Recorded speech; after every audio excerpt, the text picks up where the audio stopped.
My name is Logan Goldenberg, and I'm a student in Dr. Radosh's broadcasting class here at Alvernia University. We've partnered with Berks Weekly to do live interviews on Facebook. Here today with me today is Nick Johnson, author of the TemCare Approach and CEO of his company. How are you today, Nick Johnson? Oh, I'm doing good. How are you? I'm great. Good to hear it. So, just for those that don't know, can you tell us a little bit about the TemCare Approach and a little bit about yourself? Okay, yeah, the TemCare approach is the way we conduct and do business. I was fortunate to come up through the corporate world, so I had a lot of experience at that time. So I took that into the company that I'm the president and CEO now. We work with adults with autism and ADD. So I mean IDD. I'm sorry. That's what we do. Okay. So, what motivated you to start the company and eventually write the book? Well, I'm a big believer in giving back. I had my mentor who saved our company at the time, TMI, when we had the disaster. I looked at him and said, wow, if you can bring the company out of the ashes and make it profitable, I'd like to know what are those traits, and I'd like to learn from you. So he was my mentor. And I took that and incorporated it in my business, and then I looked to bring other people up and teach them as well. Oh, wow. Okay. So, yeah, you in the book and in your company, a lot of it is around mentoring. And so, my question is, how have your mentors shaped your own career, and what advice do you have for maybe up and coming entrepreneurs that are seeking a mentor? Well, one, I always call it the it factor. You gotta wanna. Yeah. And what I mean by that is I can't pull you to the water. You know, the old adage, you can lead the horse to the water, but you can't make it drink. If you want to learn, I'd be more than willing to teach. And that's what my mentor told me. And also the two things that I always share with folks. It's a book called The 7 Habits of Highly Effective People and Who Moved My Cheese. Um, Leaders are, you can be groomed to be a leader, but you got to have that foundation. So those are the things that I look for, and those are the things that I ask folks to do prior to any mentorship and working with them. That the Seven Habits book is a great one. I actually have read that one in high school. I had to read it. Um, so, what do you believe is regarding starting your own business? What do you believe is the most challenging aspect of starting your own business, and how have you kind of worked through the challenges to get through to where you are today? Well, people think it's easy, and the reality of it is most businesses fail. Failing wasn't an option for me. So what I tell folks is that there's 27 hours in a day. There's 7 days a week. So I'll send emails and texts 3 o'clock in the morning, 4 o'clock in the morning. And quite frankly, I didn't receive a paycheck for 6 months. So I put the money right back into the business. So what I find too is my non-billables, meaning the office people, the head honchos like me, I do everything, whatever it takes to get the job done. But I stay lean and mean, and then I push the money out to the workers who are actually doing the work. So that's what I found as a success for me and what's made us profitable. And, it works out well for us. Gotcha. You mentioned how you started your career in the corporate world. How did you decide to take that leap and that transition from, working the corporate job to eventually becoming an entrepreneur and starting your own business? Well, I don't want to get too deep with it, but a leap of faith. When I left, I had 2 kids at the time, and I was at the electric company, the local electric company here. I was there 19 years.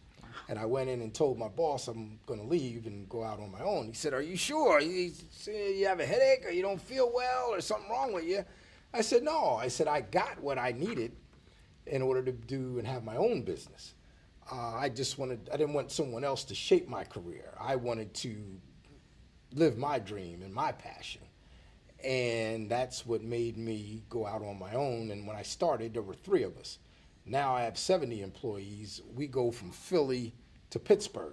Wow. So, we've really grown. In the beginning, I wasn't going to do that. I was just, the 3 of us, I was happy to do that. But now, obviously I make more money, more responsibility, and more opportunity for not only clients, but also staff who work with me.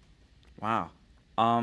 So during that time expanding from 3 employees all the way up to 70, I'm sure you faced a lot of challenges.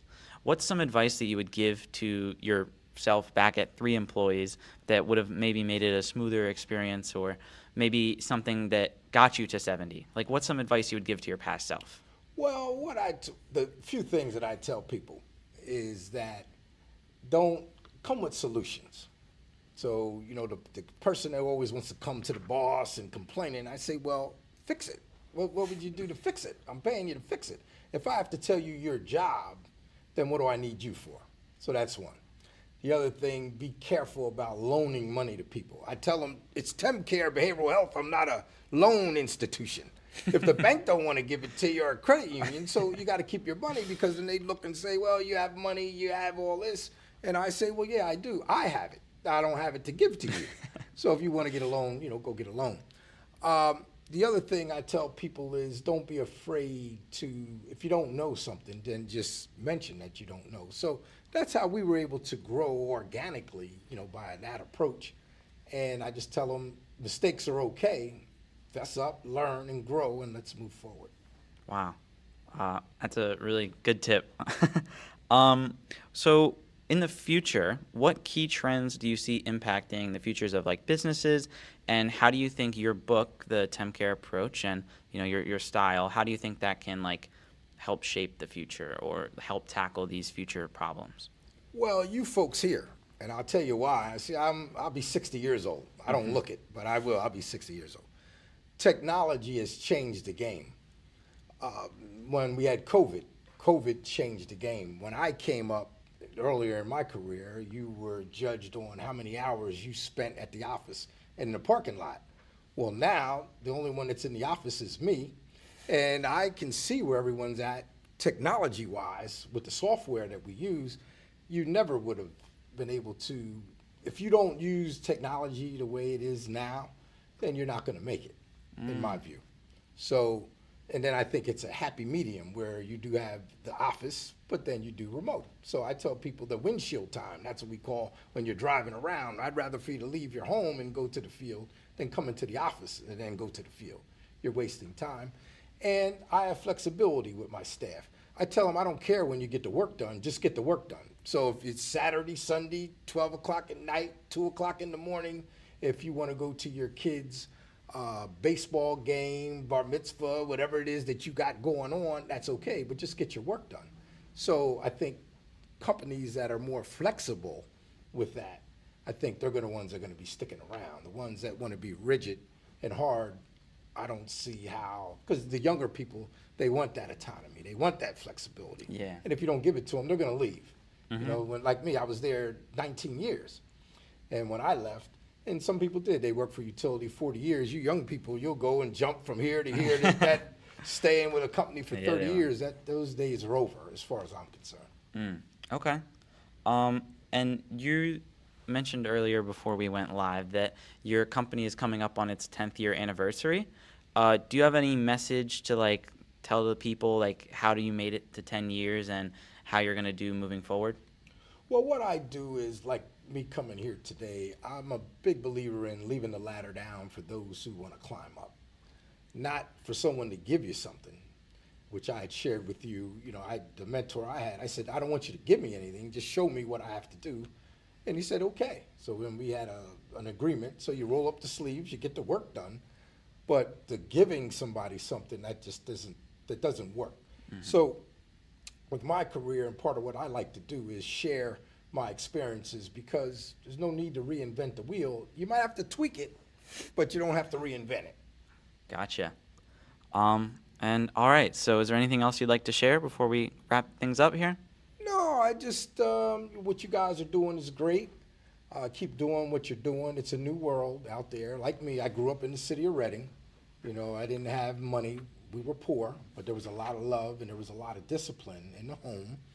And I grew a business between us. I mean, I have a $3 million business. I grew up in the 1500 block of Moss Street. I didn't have 2 nickels to rub together, but I worked hard. And who would have ever known that coming from that to where I'm at now, from 3 people to 70 people, etc. So just that's my advice to you. Be passionate, but there's a difference between having a hobby and a business. A hobby can come and go.